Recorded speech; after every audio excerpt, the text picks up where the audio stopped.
Good morning. Last Monday, your task was to identify the different elements in the story that you created. So we have there the characters, the the plot, the conflict, the setting, so on and so forth. Now, I would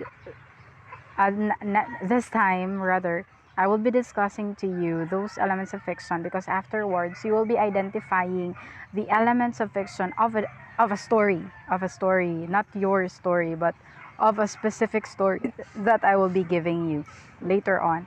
So I hope you will understand this discussion, even though this is not a live discussion. This is just recorded, but I hope you will understand this. Now, going back to your task last Monday, I presume that there are some of you who were not able or who hardly made the task because actually some of the outputs are not stories but biographies, so they cannot be considered as fiction, and therefore because the task I ask you to ask for a traditional story from your elders, not their own story, not the story of their life, but a traditional story. But some of you um, ask for the story of the life of the person that they are talking to. So it's no longer a traditional story, it's actually a biography because it talks about the life of somebody. It is a real story. Now, talking about traditional story, it is one of the examples of fiction. Now, fiction is one type of prose. Diba, as we discussed last 2 weeks ago yata, there are two types of literature, which is the prose and the poetry. That's for children literature as well as for adolescent literature. Same lang gihapon. We have prose and then we have poetry. For prose, this literature, kaning mga prose, Prose, this type of literature, these types of literature are those which are written in paragraph form. Again, take note, ang mga prose na mga literary pieces are written in paragraph form. So, tanan ng mga naka-paragraph, ang tawagan na nila prose. Which is formal writing. So, ang mga words na makita nato dito is literal, although na siya symbolism, but basically literal. And then easy to understand. However, the second type of literature, which is ang poetry, medyo deeper iyang meaning and then nagagamit siya of figurative languages. So, ang kaning poetry, if ang prose is written in paragraph form, poetry is written in stanza form. So, under aning poetry is katong mga tula ug mga kanta. Okay, so we have the songs and the poems. Okay, poems. That's under poetry. Now, going back to prose, there are two types of prose. First is fiction, second is non-fiction. Ang katong akong giingon kaganiha nga mga students nga nagsulat og biography sa ilahang elders, whether parents man nila or grandparents or somebody na elders sa ilang society, those biographies or autobiographies are not under fiction. They are under non-fiction. Therefore, ang kaning mga non-fiction, dili ni applicable sa ilaha ang mga elements of stories. So, katong akong gipabuhat sa inyo ha, if ang inyong output is not a traditional story but a biography, dili ninyo ma-apply tong task nga akong gipabuhat. So, maglisod jud mo. But if you follow the instruction nga traditional story ang inyong gikuha, then it would not be hard for you to identify the elements because it is a short story. Although it is based on tradition or on the past. But basically, when we say fiction, this is not true. Biography, mga tinuod na sila because it tells about the details of the life of a person. Therefore, it is true. So, under na siya sa non-fiction. Non-fiction is a type of prose which is about real stories, real events, mga panghitabo sa reality. So, under ana niya mga documentaries kanan sa TV, interviews, biography, autobiography, dictionaries, tanan nga mga written nga kanang tinuod. Okay, applicable man tanan pero kanang makita jud nato in real life. Okay? But when we say fiction, this refers to imaginary stories. Although ang story niya is pwede siya mahitabo in real life, pwede siya mahitabo in reality, but it doesn't mean nga automatically non-fiction na siya. Ang point sa fiction is pwede siya mahitabo in real life, possible siya, but it is not happening actually. It is not real. The characters in the story are not real. Bisa naa pa sila kapangalan, but the story is imagined or kanang created by man. Okay? So mo na siya ang sa fiction. Now, let's proceed to the elements of fiction. When we say elements of fiction, wala, nagpali akong ano. What's happening to the PowerPoint presentation? Wala, hindi na ako ma-move. Wait lang.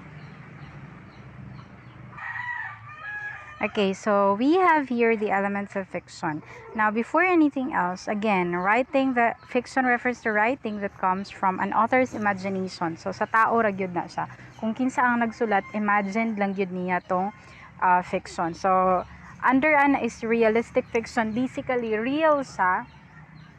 Base siya sa tinuod, pero imaginatory. I mean, imagined gihapon siya. Imagination gihapon siya.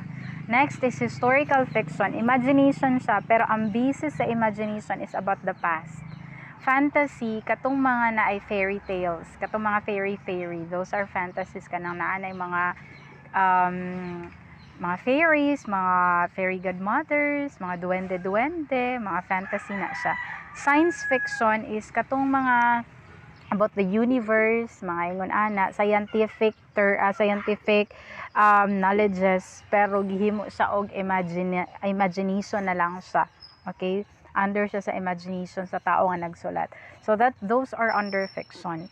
So the purpose of fiction is not to give information. Ang purpose sa non-fiction, non as in non dash fiction, non-fiction, ang purpose niya is to give information. Mato sa mga dictionaries, mga biographies, kato sa based on truth and facts. Those have the purpose of giving information. But the purpose of fiction is not to give information basically, but to entertain audience, to entertain readers. Muna siya ang purpose sa sa fiction. So, under basic sa two forms of fiction, actually tulo na sila. We have short story, we have novel, and then we have drama. Pero ang drama manggod is talagsa lang kaayo siya. Ang pinakadaghan jud is ang short stories and novels. So, mo ni siya ang gina-focus. So, these are the basic or the primary two forms of fiction, short story and novel. Okay. So, kaning short story, ang difference niya sa novel is short story revolves around a single idea. Meaning, isa lang yun kabuok ang gituyukan sa story. It is short enough to be read in one sitting. Meaning to say, isa lang kalingkuran, kaya na nimo sa mahuman in maybe not less than 1 hour. I mean, not more than 1 hour, mga 30 minutes, mahuman na siya. Or even less than 30 minutes. So, dali ra kayo sa mahuman. Okay, so, mas dali siya kaysa sa novel. Novel now is longer and more complex because it contains several chapters or sections. So kana mga part 2, part 1 kana mga kailan naman mog novels. Ang basic na kalainan gyud nila kung tan-aw na to is ang short story is just part of the book. Isa lang siya ka story nga gisulod sa libro, and then it's just part of the book. But the novel is actually the book itself with different parts. Okay, mo na siya ang novel. Isa ka libruhan dyan siya. Pero ang short story, part lang siya sa libro. Okay? So, next one. These are the elements of short stories. Or I mean, all short stories and novels. Kana mga fiction. Appeal tong traditional story. Okay. First, we have characters. Sa characters, under niya kato mga people, animals or imaginary creatures, fables na siya. Animals, fables, imaginary creatures katong fantasy. So we have people, animals, or imaginary creatures who take part in the action of a story. And then main characters and minor characters ang naa sa characters. Ang mga minor characters, mo ni sila tong mga nag-support or supporting, kumbaga kung sa TV show pa, supporting actress. Tapos bida o kontrabida tong mga main characters. And then they are defined by their traits and motives. So kung unsa ilang mga batasan sa story or kung unsa ilahang mga motivation or mga purpose of doing an action in the story, makita na siya sa i-appeal na siya in identifying the characters. And then they can be dynamic or static. Dynamic in the sense nga mabag-o-bag-o siya, like for example buutan siya and then pagkadugay-dugay mamaldito siya or maldito siya, and then at the end of the story mabutan siya. Ang static is kung unsa siya from the beginning, maura gyud to siya to the end. So kung buutan siya, buutan lang gyapon. Kung pobre siya, pobre lang gyapon siya antud na human. So ang characteristic niya is permanente. Sa dynamic, pabag-o-bag-o or nagbag-o. Okay. So, mo ni siya, major character or main characters are most important characters in the story. Mo nitong antagonist of protagonist. Protagonist is katong bida, katong hisgutan jud. Ang antagonist is katong kontrabida sa story. But na mga story na ang bida is mo pud siyang kontrabida. Minor character mo ni sila ang mga nag-provide og part of the background of the story or katong mga supporting actresses. Okay, setting refers to time and place where the story, when and where the story takes place. So kung asa o kung kanus-an nahitabo, mo na siya ang setting, whether past, present, or future. Okay, so sa plot, this is one of the complicated, actually this is the most complicated element of story. Sa plot, under niya is ang exposition, ang rising action, ang climax, falling, and resolution. Ang other nga tawag aning exposition is actually introduction. Introduction. It is called introduction kay mag-introduce man siya sa characters and sa setting. Second is the rising action, katong ning taas na ihan. Later on, discuss na to na siya. And then the climax, falling action, and resolution. Ang laing term po daning resolution is denouement. Denouement. Okay.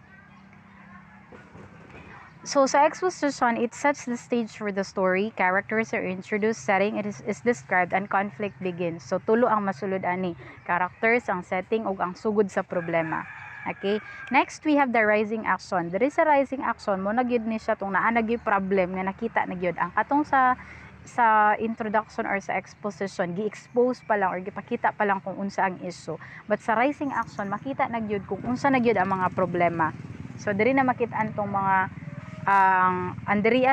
diri na makit-an tong conflict nga kung kinsay magkalaban, kinsay kontra, kinsay bida. So mo na siya. Next, we have the plot. I mean the climax. Sa climax man ni siya ang highest point or the most awaited part. Diba pag magtan-aw tag salida na ay mga parts didto na ginahulat nato kung mauna kung mahitabo na ba siya, hala magkasulon kaya sila kana mga nana. Hala mapatay, masakpan kaya siya kana mga nana ng mga reactions. Didto na siya mahitabo sa climax wherein highest point sa story na most awaited part usually results in a major change in the characters or a solution to the problem. Falling action is mo ni siya tong after na sa climax nga nagpakita na siya solution and then ning kalma na ang sitwasyon from highest point medyo ning baba na siya level, ning kalma na siya and then gipakita na ang sugod sa solution. Gipakita na ang solution. Pero sa resolution mo na ni siya tong conclusion sa story, loose ends are tied up and story ends, meaning diri na makita ko nga human na ang story. Ebidensya nga wala na'y problema ug human na ang story. So mo na siya resolution or denouement. Okay? Next, let's have the conflict. So conflict, it refers to the struggles between opposing forces in the story.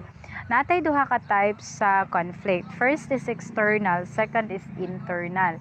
Under sa external conflict, first ang kaning sa external conflict, ang character na siya kalaban sa outside forces, meaning dili iyang sarili but outside, whether character iyang kalaban, another character, or character versus natural phenomenon like baha baron, ulan baron, mana siya sa nature. Character versus machine, actually dili kaya na siya ginagamit. Ang ginagamit is character versus circumstance. Character versus circumstances kanang for example natapilok ka, so imbis na nagdali ka na late ka sa event kay natapilok ka, katong pagkatapilok nimo wala man to nimo gituyo. So basically it is not natural. So it is a circumstance kanang nahitabo nga wala gituyo. So ipuli nato sa character versus machine kanang character versus circumstance. Okay, character versus society, isa ka tao ang kalaban niya daghan group of people. Kantahay ang president sa Philippines gikalaban sa mga people of the Philippines. So that's man versus society. So ang difference lang sa nature ug sa circumstance, ang nature is natural nga phenomenon, natural nga panghitabo. Pero ang circumstance murag disgrasya kumbaga. Nagkataon lang ingon ana siya. Okay. Next type of conflict is the internal conflict. Isa lang ang under niya. This is the struggle which takes place within a character's mind. Meaning, ikaw nga character, ikaw ang nag-struggle within yourself. So, it's character versus self. So, ang kalaban nimo imong sarili. So, for example, debut sa imong friend and then naglibog ka kung waadto ba ka or dili kay wala kay isuot. So, katong struggle nimo sa imong sarili whether to go or not to go, it is just a struggle within yourself. So, it's character versus self. Ang other tawagan niya is character versus himself. So, ang laing tawag aning mga character, ingana siya, man versus man, man versus nature, man versus circumstance, man versus himself, man versus society. Pero ang pwede rin yung character, okay rin na siya. Okay, next we have the point of view. Ang i-focus nato sa point of view is the first and third person. Ang first person point of view or first person narrator, ang kaning point of view mo ni siya ang narrator sa story ha. Inigbasa nimo ba ang nagsulat mo to siya ang narrator.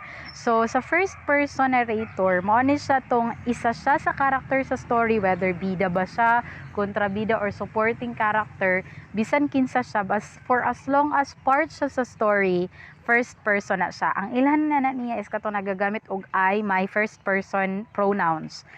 I, my, we, kana siya, our, kana mo na ilahanan sa mga first person narrator. Tapos kabalo sa tanan.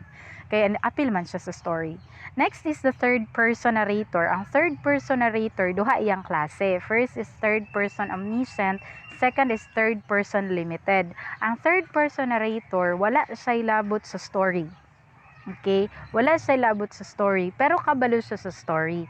Now, the difference between omniscient and limited, sa omniscient, kabalo siya sa deep, sa motivation sa character, kaya tayo nangawat siya.